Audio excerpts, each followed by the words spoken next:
अस्सलामुअलैकुम। किताबों की दुनिया में खुशामदीद। कमर अजनालवी के नावल मुक़द्दस मूर्ति के किस्त नंबर 38 आपके पेशे खिदमत है। अचानक सागर साऊजी का ढांचा बोलने लगा। थारो केशव, क्या तुम मेरी आवाज़ सुन रहे हो?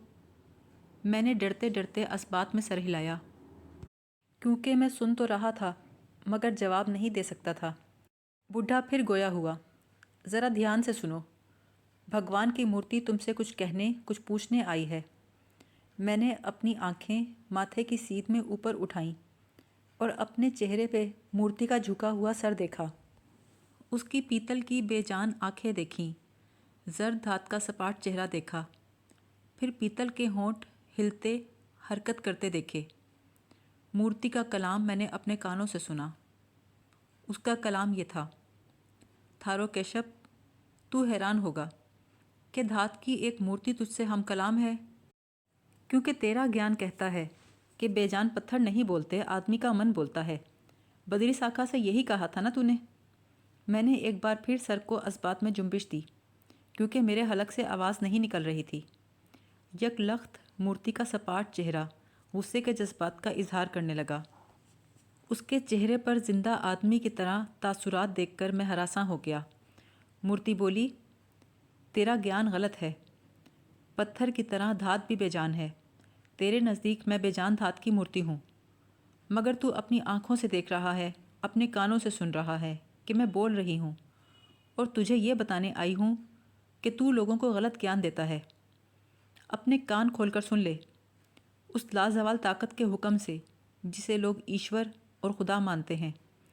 दरख्त भी सुनते और बोलते हैं, क्योंकि लिखा है कि चाँद सूरज की मंजिलें मुकर्रर हैं और सितारे और दरख्त उसके आगे झुक जाते हैं, और आकाश और धरती जो कुछ है ईश्वर की भक्ति में मगन है। ये हैरत अंगेज़ कलाम सुनकर मैं दंग रह गया और फरते हैरत से चिल्लाकर बोला, कहाँ लिखा है ये सब? मेरे इस सवाल को ज़बान मिल गई। मेरी आवाज़ कमरे में गूंज गई। मूर्ति ने भी आवाज़ सुनी और जवाब में बोली, अपने गुरु सूफ़ी अब्दुल जब्बार से पूछना, वो तुझे बताएगा ये सब कुछ कहाँ लिखा है, और क्या शजर व हजर झुकते नहीं और खुदा की भक्ति करते हैं या नहीं। और तू कहता है कि आज से 22 साल पहले एक मूर्ति सार गलियान के समय बोली थी, फिर नहीं बोली, मगर तू देख रहा है और सुन रहा है कि एक मूर्ति आज फिर बोल रही है। इसलिए बोली है कि तू उस जीवन भेद के लिए परेशान है जिसे आनंद भिक्षु ने पीतल की एक मूर्ति में रख दिया था। तू उसी मूर्ति की खोज में है। अपने दिलो दिमाग में चलती खौफ की लहरों के बावजूद मैंने कहा, हाँ, मैं आनंद भिक्षु वाली मूर्ति ढूंढ रहा हूँ, उसे हासिल करना चाहता हूँ। तू उस मूर्ति को, उसके जीवन भेद को हासिल कर लेगा, मगर एक शर्त पर। वो शर्त जानने के लिए तुझे मेरे पास पाटलिपत्र में आना होगा। पाटलिपत्र में क्यों? तुम तो बूढ़े दादा सागर साहू की कुटिया में रहती हो। इस पर मूर्ति ने सागर साहू जी को और सागर साहू जी ने मूर्ति को देखा। दोनों ढांचे किसी नाकाबिले फहम भाषा में बातें करने लगे जिसे मैं ना समझता था। आपसे आप मेरे मन में यह सवाल पैदा हुआ, कहीं वो पाटलिपत्र की कदीम भाषा पाली में बातचीत तो नहीं कर रहे। चंद लम्हों बाद जब उनकी गुफ्तगू ख़त्म हुई तो सागर साहू जी का ढांचा मुझसे मुखातिब हुआ, थारो केशव, मूर्ति कहती है तुम्हें पाटलिपत्र ही जाना होगा, क्योंकि वो शर्त जिसे पूरा करने का वचन देकर तुम मूर्ति हासिल कर सकते हो पाटलिपत्र में ही बताई जाएगी। पाटलिपत्र में कहाँ? गंगा किनारे। इसके बाद दोनों ढांचों ने मेरे बाजू और पैर छोड़ दिए। फिर सागर साहू जी के ढांचे ने अपने हाथों से मेरे पांव दोबारा झंझोड़े और कहा, सुन लिया ना, तुम्हें पाटलिपत्र जाना है। अचानक मुझे याद आया, इस शहर को तबाह हुए सदियां बीत गईं, अब तो शायद उसके खंडर भी बाकी ना होंगे। मैंने कहा, पाटलिपत्र तो अब दुनिया में मौजूद नहीं, वहाँ सब कुछ बदल गया है, तुम मुझे कहाँ बुला रही हो? मूर्ति ने खशमगीन लहजे में कहा, नाम बदलते हैं, मकाम नहीं बदलते। ये कहकर वो वापस जाने के लिए मुड़ी। आनंद भिक्षु वाली मूर्ति का जिक्र छेड़कर मूर्ति ने मेरे अंदर एक ऐसा शौक़ पैदा कर दिया था कि मैं उससे बहुत कुछ पूछना चाहता था। उसने वापसी के लिए कदम उठाया तो मैंने जल्दी से उसका दायां हाथ पकड़ लिया और कहा, मूर्ति हासिल करने की शर्त मुझे यहीं बता दो। मैं वचन देता हूँ कि शर्त ज़रूर पूरी करूँगा। जो कह दिया वही होगा, शर्त पाटलिपत्र में आकर ही पूछना। मूर्ति पाँव घसीटते चल दी। मैंने भी उसका हाथ न छोड़ा। उसकी कलाई पर मेरी गिरफ्त कुछ और मजबूत हो गई। वो जा रही थी, मैं रोक रहा था। इसी कश्मकश में एक तड़ाका हुआ और पीतल की कलाई कोहनी के जोर से टूटकर मेरे हाथ में आ गई। साथ ही एक सिसकी मेरी समात से टकराई। मूर्ति की टूटी हुई कलाई अपने हाथ में देखकर मैं मारे खौफ के गूंगा बहरा हो गया। मेरा ख्याल था अब मुझ पर क्रोध टूटेगा, मगर ये देखकर मेरी हैरत की इंतहा न रही कि मूर्ति न पलटी न रुकी, बल्कि अजीब सी आवाज़ में कराहती, घिसटती, खड़खड़ करती कमरे से निकल गई। उसके पीछे पीछे सागर साहू जी का ढांचा भी लड़खड़ाता डगमगाता बाहर निकल गया। उन दोनों के निकलते ही कमरे के किवाड़ आप से आप बंद हो गए। दोनों ढांचे कमरे से चले गए थे, लेकिन उनके पांव घसीटने और हड्डियों के कड़कड़ाने की आवाज़ अभी तक सहन से आ रही थी। ये आवाज़ बतदरीज मध्यम होकर रात के गहरे सकूत में डूब गई। जब मेरी आंख खुली तो रात के दहशतनाक सपने पर बड़ा हैरान था। फिर ये देखकर मेरे हलक से चीख निकल गई कि पीतल की टूटी हुई कलाई मेरे हाथ में थी। इसका मतलब था रात को कुछ हुआ ज़रूर था, और जिसे मैंने सपना समझा वो सपना नहीं कुछ और ही था। मैं अजीब बौखलाहट और खौफ की हालत में बिस्तर से उठा। पीतल की कलाई मेरे हाथ में थी। वो ठीक कोहनी के जोर से टूटी थी। यूँ लगा जैसे किसी जानदार जीते जागते जिस्म की मुर्दा कलाई थी। अभी मैं उसे देखकर हैरान हो रहा था कि तारा अपने हाथ में डोई पकड़े नंगे पाँव नंगे सर घबराई हुई आई। दहशत ज़दा होकर बोली, क्या हुआ मालिक, आप चिल्लाए क्यों थे? फिर उसकी नज़र मेरे हाथ में पीतल की कलाई पर पड़ी। वो कुछ घबरा के बोली, ये पीतल की कलाई तो शायद उस मूर्ति की है जो दादा के कमरे में रखी है। आपके हाथ में कहाँ से आ गई? तारा ने कलाई पहचान ली थी। अब ये सवाल बड़ा अहम था कि पीतल की टूटी कलाई मेरे पास कहाँ से आई। मैंने कहा, तारा, मूर्ति की ये कलाई मेरे पास कैसे आ गई तुम सुनोगी तो दंग रह जाओगी, मगर मैं चाहता हूँ तुम किसी से भी इसका जिक्र न करो। आप कहते हैं तो नहीं करूँगी सरकार। यूँ समझो तुमने कलाई देखी ही नहीं। मैं फिर कभी बता दूंगा कि मूर्ति की कलाई कहाँ से आई, मगर इस समय कुछ ना पूछो। नहीं पूछूंगी सरकार। आपका मन चाहे तो बताना, मन ना चाहे तो ना बताना। मैं तो आपकी बांदी हूँ, जो कहेंगे पूरा करूँगी। तुम बहुत अच्छी हो तारा। ये बताओ स्वरूप जी कहाँ हैं? शास्त्रू और मदाया के साथ मेहमानों के लिए भोजन लेकर गए हैं। क्या स्वरूप जी ने भोजन कर लिया? अभी 9 कहाँ बजे हैं सरकार।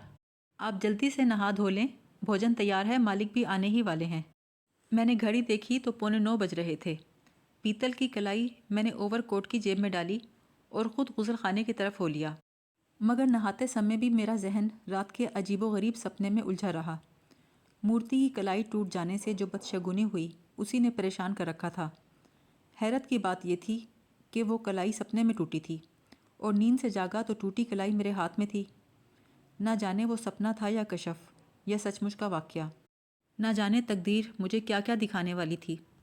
नहा धोकर खाने के कमरे में पहुंचा। स्वरूप जी भी आकर अभी बैठे थे। शास्त्रु नाश्ता लगा रहा था।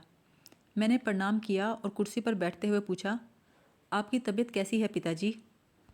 दरअसल उन्होंने जो बीमारी झेली थी और अंतकाल की जिस हालत से लौटे थे, इसके बाद उन्हें आराम की ज़रूरत थी, मगर वाक़यात ने कुछ ऐसी सूरत इख्तियार की कि वो रात भी 12-1 बजे तक जागते रहे और सुबह भी जल्दी बेदार हो गए। उनके चेहरे पे जर्दी की झलक थी, लेकिन मेरे हाल पूछने और पिताजी कहकर मुखातिब करने से चेहरे की रंगत ही बदल गई। गुलाब की तरह खिलकर बोले, मैं बिल्कुल ठीक हूँ केशव बेटे, मेहमानों को नाश्ता भी करवा दिया है। लेकिन आपने तकलीफ़ क्यों की? मुझे जगा दिया होता। नहीं, विशाल राय और काया पुंथा की सेवा मुझी को करनी है, ताकि मेरी तरफ से उनका मन साफ हो जाए। नाश्ता ख़त्म होते ही शास्त्रु बर्तन लेने आ गया। मैंने सरगोशी से उसके कान में कहा, वो थैला जो पहाड़ी खानका की तरफ जाने से पहले मैंने तुझे दिया था, अपने कमरे के आतिशदान से निकाल कर ले आ। स्वरूप जी हाथ धोकर पलटे तो बोले, विशाल राय और काया तुम्हारा इंतज़ार कर रहे हैं, नीचे नहीं चलोगे? नहीं पिताजी, मुझे ज़रा दादा से मिलना है, आप भी चलिए मेरे साथ। दादा तुम ही से मिलना और कोई बात करना चाहते हैं। मैं विशाल और काया के पास नीचे जा रहा हूँ, तुम दादा से मिलकर आ जाना। ये कहकर वो जीने की तरफ बढ़े और मैं शास्त्रू का इंतज़ार करने लगा। थैला एक ख़ास मकसद से मंगवाया था। शास्त्रू ने वापसी में देर नहीं लगाई। उसके हाथ से थैला लेकर मैंने ओवरकोट पहना और बूढ़े की कुटिया की तरफ चला। जब मैं उसके ताबूत नुमा नीम तारीख कमरे में दाखिल हुआ तो वो काई के बिस्तर पर गाँव तकिए के सहारे बैठा शायद मेरा ही इंतज़ार कर रहा था। शायद स्वरूप जी उसे बिठाकर गए थे। आला समात करीब ही रखा था। मुझे देखकर उसकी आंखों में रोशनी चमकी। मैं प्रणाम करके सामने बैठ गया। आला समात की नालियाँ उसके कानों में फिट कर दीं। अचानक मेरी नज़र भगवान बुद्ध की उस मूर्ति पर पड़ी जो कोने में इस्तादा थी। उसकी दाएं बाजू की कलाई नदारत थी। मुझे मूर्ति की तरफ घूरते देखकर बूढ़ा सागर साहूजी फफ ससस करके बोलने लगा। रात कोई आदमी मूर्ति की कलाई तोड़कर ले गया। मैंने स्वरूप से कहा है वो उस आदमी का पता करे। मैंने बूढ़े से कहा, दादा तुम रात को कहाँ थे? सागर साहूजी ने हैरत की नज़रों से मुझे देखा और बोला, रात भर यहीं था। फिर तुम्हारी मौजूदगी में कौन आया था? कोई नहीं, मगर मूर्ति की एक कलाई नहीं है। हो सकता है रात मूर्ति खुद कहीं चली गई हो। बूढ़े ने मुझे यूं देखा जैसे उसे मेरी दिमागी सेहत पर शुबा हो। बोला, मूर्ति आपसे आप कहाँ जाएगी? मगर मैंने इसी मूर्ति को चलते फिरते देखा है। तुमने मूर्ति को चलते फिरते देखा है? एक बार नहीं, कई बार देखा है। मूर्ति रातों को कभी कभी मेरे पास आती है। कोई सपना देखा होगा तुमने? हाँ, सपने ही देखता हूँ। रात भी सपना देखा था। उस सपने में यही मूर्ति अपने पीतल के पाँव घसीटती मेरे कमरे में आई थी। पहले तो अकेली ही आती थी, मगर रात तुम भी इसके साथ थे और मूर्ति मुझे ये बताने आई थी कि दरख्त सुनते और पत्थर बोलते हैं। मूर्ति ने कहा है कि मैं एक शर्त पर आनंद भिक्षु वाली मूर्ति ढूंढ पाऊंगा। मगर जब मैंने शर्त पूछी तो कहने लगी, पाटलिपत्र में आकर पूछना, और पाटलिपत्र को तो तबाह हुए 2 सदियाँ गुजर चुकी हैं। बुढ़ा तस्वीरें हैरत बना मेरी बातें सुन रहा था और दीवानों किसी नज़र से मुझे देख रहा था। मैंने कहा, रात जब मूर्ति मेरे कमरे से निकलने लगी तो मैंने इसका हाथ पकड़ लिया और इसरार किया कि शर्त मुझे यहीं बता दे, मगर ये रुकी नहीं, चल पड़ी। मैंने हाथ खींचकर रोकने की कोशिश की तो एक तड़ाका हुआ और मूर्ति की कलाई कोहनी के जोर से टूटकर मेरे हाथ में आ गई। मगर ये तब भी नहीं रुकी और कराहती हुई, पाँव घसीटती हुई कमरे से निकल गई। इसके पीछे पीछे तुम भी निकल गए। मैं अपने हाथ में टूटी हुई कलाई लिए हैरान बैठा था। सवेरे जब आँख खुली तो पीतल की टूटी हुई कलाई मेरे हाथ में ही थी। मैंने कोट की जेब से पीतल की कलाई निकालकर उसके सामने रख दी। ये देखो दादा, और अब बोलो, ये सपना है या कुछ और? मेरा सपना सुनकर और मूर्ति की टूटी कलाई देखकर दादा पर बौखलाहट और दहशत का ऐसा दौरा पड़ा कि मैं अल्फाज में बयान नहीं कर सकता। उसके होंठ लरस काँप रहे थे, मगर वो कुछ बोला नहीं। मैंने कहा, दादा, रात तुम और मूर्ति किसी पुरानी भाषा में बात कर रहे थे। शायद वो पाली भाषा थी। क्या तुम पाली भाषा जानते हो? वो थरथराती हुई आवाज़ में बोला, थोड़ी बहुत तो जानता हूँ। जो बातें मैंने तुम्हें बताई हैं, इनसे तुम क्या अंदाज़ा लगाते हो? क्या रात को मैंने सपना ही देखा था? जो कुछ रात मुझे पेश आया वो सब क्या था दादा? बुढ़े ने दोनों हाथ फर्श पर टेक कर मेरे चरणों में सर रख दिया। मैंने परेशान होकर उसे कंधों से पकड़ा और ऊपर उठाया। ये तुमने क्या किया दादा? भला कोई बड़ा छोटों के सामने अपना सर झुकाता है? बुढ़ा बोला, तुम उम्र में मुझसे कई नस्लें छोटे हो, मगर ज्ञान और भक्ति में कई दर्जे बड़े हो। कल तुमने मरते हुए स्वरूप की जान बचाई तो मैंने तुम्हें इस युग का ऋषि माना। आज तुम्हारा एक नया रूप देखा है और तुम्हें भगवान का रूप मानता हूँ। मूर्ति तो सपने में आ सकती है, मगर उसकी कलाई का टूटकर तुम्हारे हाथ में आना कोई सपना नहीं हो सकता। ऐसी बातें सिर्फ भगवान के अवतार को ही पेश आती हैं। दादा, मुझे आदमी ही रहने दो, भगवान क्यों बनाते हो? बूढ़ा कहने लगा, तुम्हें देखते ही मैंने अपनी सुंदर पोती, जो किसी देवता की नारी बनने के लायक थी, तुम्हारे साथ इसलिए ब्याह दी थी कि तुम मुझे देवता ही नज़र आए। आज मुझे खुशी है कि मैंने तुम्हारे बारे में जो सोचा वो बिल्कुल ठीक था, बल्कि तुम मेरी सोच से भी ज़्यादा ऊंचे और बड़े हो। मैंने इस जिक्र से छुटकारा पाने के लिए एक नई बात शुरू की। दादा, एक बात पूछना चाहता हूँ, बताओगे? क्यों नहीं बताऊँगा, पूछो क्या पूछते हो। पुरोहित गंजाल कहता है, जब कायापुंथा ने सारगलियान की डिबिया देने से इनकार कर दिया, तब उसे तुम्हारी इजाज़त पर ही बंदी बनाकर पहाड़ी खानका की कोठरी में कैद किया गया था। क्या ये सच है? बूढ़ा बोला, हाँ ये सच है। मगर तुमने ये जुल्म क्यों किया? कई जीवन बचाने के लिए।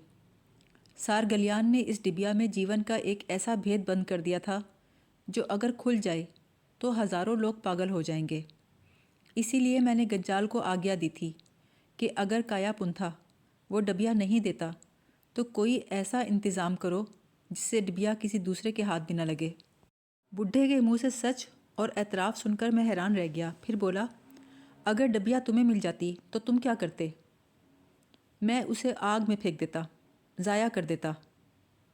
मगर दादा, उसमें तो आनंद बख्शू वाली मूर्ति के जीवन भेद का राज है। मैं उस जीवन भेद का राज जानता हूँ।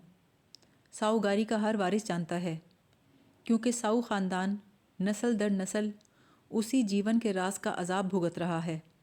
इसीलिए मैं नहीं चाहता कोई दूसरा परिवार उस अजाब में मुब्तला हो। तुम साहूगारी के होने वाले वारिस हो, तभी तुम्हें अलहदगी में बुलाया है, ताकि बता सकूं, जब तक तुम आनंद बख्शू वाली मूर्ति नहीं ढूंढ लेते, तुम्हारे लिए इस राज़ सरबस्ता का जानना अच्छा नहीं, जिसकी कुंजी सारगलियान ने इस डिबिया में बंद कर दी थी। दादा, तुम्हारी बातों से पता चलता है मूर्ति का जीवन भेद और साऊ परिवार का राज़ सरबस्ता एक ही है। तुम ठीक समझे हो, और तुम कहते हो कि वो जीवन भेद एक कड़ा अजाब है और दुनिया के हर आदमी और हर परिवार को इस अजाब से बचना चाहिए। हाँ, मैं यही कहता हूँ। ये कहते कहते बुढ़े की सफ़ेद पलकें भीग गईं। उसकी आंखों से आंसुओं के दो मोटे कतरे उसके चेहरे की झिर्रियों भरी खाल पे लुढ़क गए। वो भीगी हुई भारी आवाज़ में कहने लगा, सिर्फ आनंद भिक्षु वाली मूर्ति ही साऊ परिवार को उस अजाब से निजात दिला सकती है। इसीलिए मैंने तुमसे नाता जोड़ा। केशव बेटे, अगर साऊ ख़ानदान में कुछ और भी लड़कियां होती तो सब तुम्हें भेंट कर देता, क्योंकि मेरा मन कहता है तुम ही वो देवता हो जो आनंद भिक्षु वाली मूर्ति को ढूंढेगा और साऊ परिवार को इस अजाब से निजात मिलेगी। इस भलाई के लिए मेरे पास तुम्हारे लिए एक और भी सिला है। मैं पहले तो चाचा चक्रवर्ती सहाय का आदर्श पूरा करने के लिए मुकद्दस मूर्ति की तलाश में था। फिर कुदरत ने जब साऊ ख़ानदान से मेरा नाता कर दिया तो सुंदरमती को साहूगारी के असरार से निकालने के लिए और इस सदियों पुरानी इमारत के बासियों को निर्वाण अता करने के लिए मुझे मूर्ति की तलाश का शौक़ हुआ। और अब सागर साऊ जी ने जिस कल्पना के साथ मूर्ति के जीवन भेद और साऊ परिवार के राज़े सरबस्ता का जिक्र किया और मूर्ति ढूंढने के सिलसिले में जिस विश्वास और सिले की बात की, उससे बुढ़े के अजीम दुख का पता चलता था जो वो अपने सीने में छुपाए बैठा था। अगरचे कायापुंथा की होलनाक कैद और रूप तारा का कत्ल इसी के नाम से मंसूब था, फिर भी मैं महसूस कर रहा था कोई ना कोई ऐसी बात ज़रूर है जो सागर साऊ जी को निर्दोष करार देती है। उसकी बेकली देखकर मैं भी बेचैन सा हुआ। फिर भी मैंने उसे तसल्ली दी, दादा, अगर तुम्हारा विश्वास है मैं मूर्ति ढूंढ लूँगा तो मैं ज़रूर ढूंढ लूँगा, मगर मुझे किसी सिले या इनाम का लालच नहीं। तुमने सुंदरमती के रूप में बहुत बड़ी भेंट मुझे दे दी है, मेरे लिए वही बहुत है। अब मैं सुंदरमती के सुख चैन के लिए अपना फ़र्ज़ पूरा करूँगा। बूढ़े ने मेरा हाथ पकड़कर अपने होठों से लगाया और कहा, धन्यवाद थारो केशव, तुम सचमुच महान हो। मैंने सारगिलियान की डिबिया निकालकर उसके सामने रख दी, फिर अपने बाजू से बंधी चरमी तहरीर खोलकर उसे दिखाई। दादा, सारगिलियान की डिबिया से पाली भाषा की ये तहरीर निकली है। मैं ये तहरीर तुमसे पढ़वाना और इसका भेद जानना चाहता था, मगर तुम कहते हो कि मूर्ति ढूंढने से पहले मेरे लिए इस तहरीर का राज जानना अच्छा नहीं। हाँ बेटे, मैं यही कहता हूँ। मगर क्यों? इसलिए कि जीवन भेद जानने के बाद तुम भी उसी अजाब में मुब्तला हो जाओगे जिसमें मैं मुब्तला हूँ। थारो केशव, तुम आखिरी उम्मीद हो।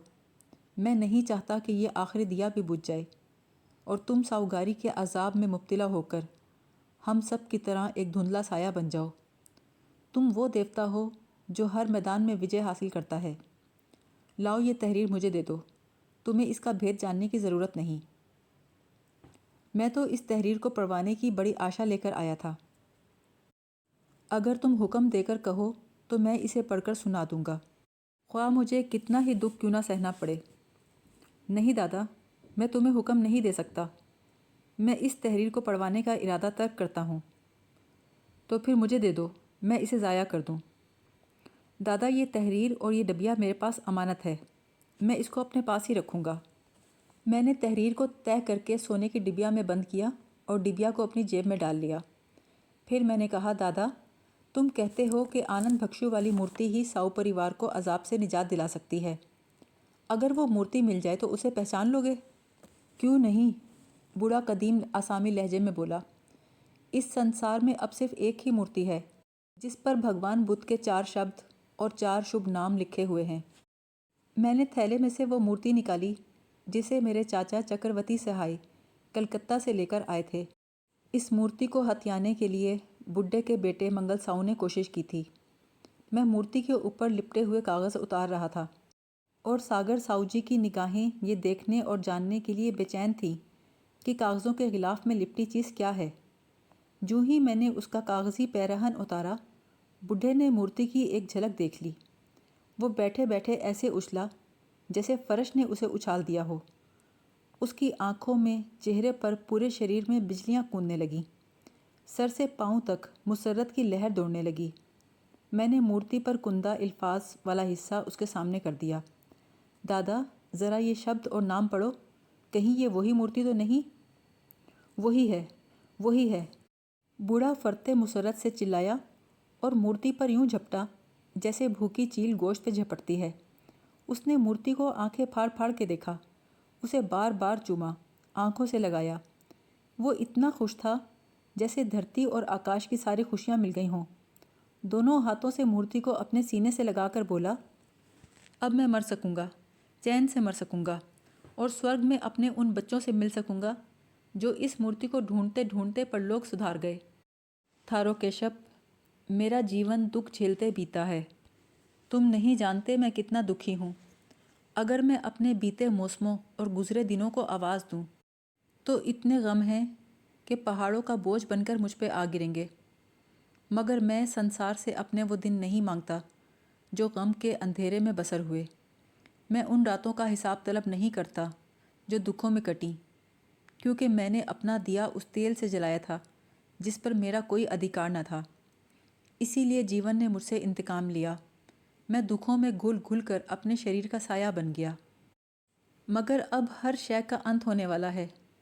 मेरी उम्र की नदी अपने समंदर में जा गिरेगी। मेरे मरते ही साऊ परिवार के सारे दुख खत्म हो जाएंगे। मैं उस दिन पर फिटकार भेजता हूँ जब मेरा जन्म हुआ था। उस दिन को भगवान कहता हूँ जब मैं मरूंगा। तुमने मूर्ति ढूंढकर मेरी मुक्ति का रास्ता खोल दिया है, मेरी अर्थी उठने का सामान कर दिया है। ये इतनी बड़ी दया है कि मेरे पास अगर 1000 सुंदर मतियाँ होती तो सब की सब तुम्हें भेंट करता, फिर भी इस दया का बदला नहीं चुका सकता था। मगर मैंने पहले भी कहा था, अब भी कहता हूँ कि मेरे पास अभी तुम्हारे लिए एक और सिला है और मैं वो सिला तुम्हें देकर जाऊँगा। तुम वो जीवन भेद जानना चाहते थे ना, जो 3 सदियों से साऊ परिवार के दुखों को चाट रहा है। लाओ सारगिलियान की वो तहरीर, अब मैं उसे पढ़कर सुनाऊंगा और तुम साहूगारी के इसरार जान लोगे। मैं समझ गया कि सागर साऊ जी का मूर्ति से गहरा नाता है। शायद गोची साऊ के बाद वही इस परिवार की सबसे अहम शख्सियत है। उसकी उम्र भी 1.5 सदी के करीब थी। मुमकिन है इसने प्रतिज्ञा की हो कि जब तक मुकद्दस मूर्ति ना ढूंढ ले उस वक़्त तक मरेगा नहीं। इसीलिए अब मूर्ति को देखकर खुशी से दीवाना हुआ जा रहा था। मुझे उस पर तरस आने लगा क्योंकि यह वो मूर्ति ना थी। मैं उसे ज़्यादा देर खुशफहमी में रखना न चाहता था, इसीलिए कहा, दादा, अभी तुम्हारे मरने का समय नहीं आया। ये वो मूर्ति नहीं जिसकी साऊ परिवार को ज़रूरत है। ये नकली मूर्ति है। नकली मूर्ति? उसका चेहरा लटक गया। मायूसी से बोला, ये वो नकली मूर्ति है जो कंपनी सरकार के गवर्नर जनरल ने शाह आवा को भेंट की थी। बुढ़े ने ठीक अंदाज़ा लगाया था। मैंने तायीद की, हाँ दादा, ये वही नकली मूर्ति है जो शाह आवा ने कंपनी सरकार को वापस लौटा दी थी, जिसे छूने के बाद कोई रोगी अच्छा नहीं हुआ था, क्योंकि इसमें तथागत बुद्ध के सर की मुकद्दस राख नहीं थी। सागर साऊ पर एक बिजली सी गिरी। मूर्ति उसके हाथ से छूट गई। हाथ पांव लरजने कांपने लगे। वो धम से औंधे मुंह गिरा। मैंने सीधा करने की कोशिश की तो उसका जिस्म किसी मुर्दे की तरह अकड़ गया। मैं समझ गया कि उसे दौरा पड़ा है। उसे इसी हालत में छोड़कर मैं दरवाजे की तरफ भागा कि स्वरूप जी को इत्तला दूं। बगोले की तरह मैं ताबूत नुमा कमरे से निकला। शायद तारा ने मेरे भागते कदमों की आवाज़ सुन ली। लपकती हुई आई और राहदारी में मुझसे टकरा गई। अगर मैं थाम ना लेता तो वो गिर ही जाती। मेरी अफरा तफरी ने उसे बताया कि कुछ हो गया है। उसके चेहरे पर हवाइयाँ थीं। क्या हुआ साहिब? तारा, दादा को दौरा पड़ गया है। मैं उसे बताकर जीने की तरफ भागा। धड़ धड़ करता सीढ़ियाँ उतरा और गोची साऊ की मूर्ति के पास से गुजरता लाइब्रेरी की तरफ लपका। मदाया और शास्त्रू ने मुझे राहदारी में देखा तो परेशान हो गए। स्वरूप जी विशाल राय और काया पुंथा के कमरे में थे। मुझे भागम भाग आता देखकर घबरा के खड़े हो गए। वो समझे शायद मेरा गंजाल से सामना हो गया है। मैंने कहा, पिताजी ऊपर चलिए, दादा को दौरा पड़ा है। ये सुनते ही वो तेज़ी से निकले। शास्त्रू भी मामले की सूरत को समझकर हमारे पीछे पीछे जीने तक आया और वहीं रुक गया, क्योंकि जब कभी सागर साऊ जी को दौरा पड़ता तो चंद ख़ास आदमियों के सिवा कोई उसके कमरे में तो क्या ऊपर भी नहीं जा सकता था। शास्त्रु जीने के दरवाजे पर इसलिए रुक गया था, शायद किसी काम के लिए उसकी ज़रूरत पड़ जाए, लिहाजा उसको करीब रहना चाहिए। जीने की गैलरी से गुजरकर स्वरूप जी 2 पल के लिए अपने कमरे में गए और दवा की एक छोटी सी शीशी उठाकर लौट आए। फिर मेरे साथ ही लंबी राहदारी पार करके बूढ़े की कुटिया में दाखिल हुए। बूढ़ा उसी हालत में पड़ा था। लगता था कि आत्मा का पंछी बूढ़े का पिंजरा छोड़ के उड़ गया है। हम दोनों ने मिलकर उस अकड़ी हुई लाश को सीधा किया जिसे देखकर खौफ आता था। स्वरूप जी ने नफ्स टटोलने की कोशिश की मगर ना मिली। उन्होंने दादा का हाथ पकड़कर बाजू उठाया, फिर छोड़ दिया। वो हाथ किसी मुर्दे की तरह धपकी आवाज़ से फर्श पर आ गिरा। गोया किस्सा ख़त्म हो चुका था, मगर किस्सा ख़त्म नहीं हुआ था, क्योंकि बेजान बाजू के फर्श पर गिरते ही पाँव में मामूली सी हरकत हुई, जैसे केचवा चलता है। जब मैंने पहली बार बूढ़े को दौरे की हालत में देखा था तो उसकी बेजान तारा सी आंखें छत पर लगी थीं, मगर इस बार वो आंखें बंद भी थीं और खुली भी थीं। इन अध बंद अध खुली आंखों में दहशत झांक रही थी। बूढ़े का मुंह सख्ती से बंद था। दोनों जबड़े एक दूसरे में पैवस्त थे। स्वरूप जी मेरी तरफ देखकर बोले, केशव, क्या तुम दादा का मुंह खोल सकते हो? मुंह इतनी सख्ती से बंद था कि इसे खोलना नामुमकिन था। मैंने कोशिश की मगर कामयाब न हुआ। ये देखकर स्वरूप जी उठे और ताकचे से फौलाद की एक सिलाख उठा लाए। लो, इससे कोशिश करो। मैंने सिलाख पकड़ ली। उन्होंने एक घुटना टेक कर दादा की गर्दन उठाकर अपने घुटने पर रख ली। मैंने फौलादी सिलाख का नोकदार सिरा मुंह के कोने में डालकर जबड़ा खोलने की कोशिश की तो मुझे दांतों पसीना आ गया। मैं डरा कहीं ज़ोर आजमाई से बुढ़े का जबड़ा ही ना टूट जाए। 3-4 मिनट की मेहनत के बाद इतनी सी झिरी पैदा हुई जिसमें दवा के कतरे टपकाए जा सकें। स्वरूप जी ने इसी हालत में शीशी उठाई और जर्द दवा के 10 कतरे गिनकर इस झिरी में टपका दिए। फिर गर्दन के नीचे अपना घुटना हिलाते रहे ताकि दवा हलक से नीचे उतर जाए। फिर मैंने मुंह से सिलाख निकाल ली। स्वरूप जी ने गर्दन के नीचे से घुटना हटाया। हम दोनों इस मुर्दे के पास बैठकर दवा के नीचे उतरने का इंतज़ार करने लगे। पहली बार जब मैंने प्रोहत गंजाल को फौलादी सिलाख से बूढ़े का मुंह खोलते देखा था तो मुझे इस हरकत पर संगदिली का एहसास हुआ था, मगर अब मालूम हुआ ये फौलादी सिलाख एक ज़रूरत थी, क्योंकि दौरे की हालत में बूढ़े के जबड़े इतनी मजबूती से बंद हो जाते थे कि किसी तरीके से खुल नहीं सकते थे। स्वरूप जी कहने लगे, केशव बेटे, तुम्हारी दुआ से मैं मौत के साहिल से लौटाया था। क्या तुम कोई ऐसी प्रार्थना नहीं जानते कि दादा की जान निकल जाए और वो मौत के साहिल पे जा लगें? स्वरूप जी की इस ख्वाहिश में बहुत गहरा दुख था, जिसने मुझे हिला कर रख दिया और मैंने जवाब दिया, पिताजी, मैं किसी के जीवन की दुआ तो कर सकता हूँ, मौत की नहीं। वो बड़ी बेबसी से बोले, कभी कभी सोचता हूँ दादा को जीवन के अजाब से छुटकारा दिलाने के लिए कुछ करूँ। मौत के दर्जनों तरीके हैं, मगर कदम उठाने से डरता हूँ। मैंने उनकी बात सुनी, उनका दुख समझा और ख़ुद पर जबर करके कहा, ऐसी दवाएं भी तो हैं जिनकी एक ही खुराक आदमी को मौत की नींद सुला देती है और मरने वाले को तकलीफ़ भी नहीं होती। बात तकलीफ़ की नहीं है। दादा सालों से ज़िंदा रहने की जो तकलीफ़ उठा रहे हैं वो मौत की तकलीफ़ से कहीं बढ़कर है। लेकिन दादा सिर्फ तबई मौत मरना चाहते हैं, गैर तबई नहीं। मगर जब खुद जीवन के अजाब से छुटकारा चाहते हैं और मरने की हसरत में तड़पते हैं तो फिर तबई मौत क्या और गैर तबई क्या। ये अल्फाज कहते मेरे मन में अजीब सा खौफ था। मैं स्वरूप जी को उनके दादा के कत्ल का मशवरा दे रहा था। इस संगीन ख्याल से मैं खुद ही कांप कर रह गया।